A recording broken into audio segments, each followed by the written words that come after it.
Hi guys, medyo 30 minutes ito.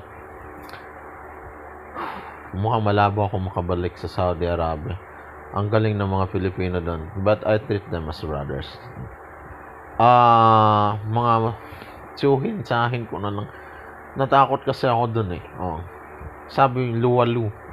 Ang pagkakaintindi ko, wala na akong ulo neto. Mapuputulan na tayo ng ulo. Kaya lumuhod ako doon.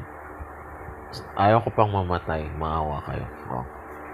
At sana mapagbigyan ako ng kamo. Sana totoo nga yan.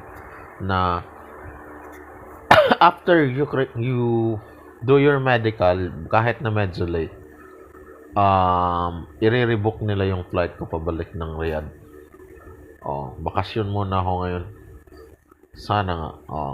Ang sasalbahe din kasi ng Pilipino doon. Hindi ka na mabubuhay, Chong. Mapupugutan ka na ng ulo. Eto pa.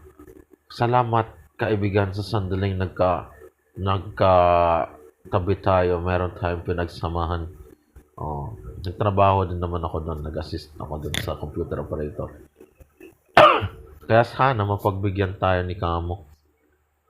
Sana naman, pagkatapos kong maano yung physical check-up ko, ma-rebook yung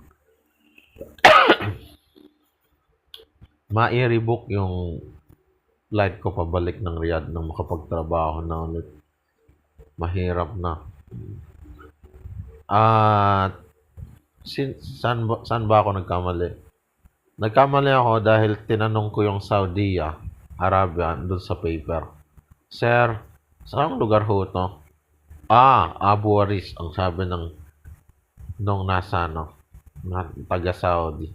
So when I arrive on Hazan, puro Abu Aris na ang nasa ulo ko. Dapat nasa Abu Aris ko. Iba yung area code. 245 ako nailagay, 2196 dapat ako i-train.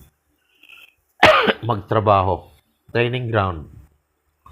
Doon nagsimula lahat ng kaputang-sitan. At ang sabi nung katabi ko, hindi ka na mabubuhay, mapupugutan ka na ng ulo.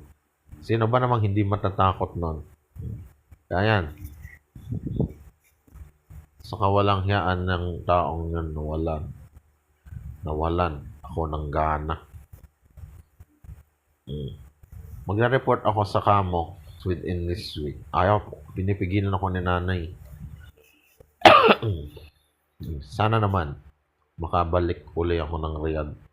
Trabaho lang muna, par. Adios. Salamat sa subscriber. Keep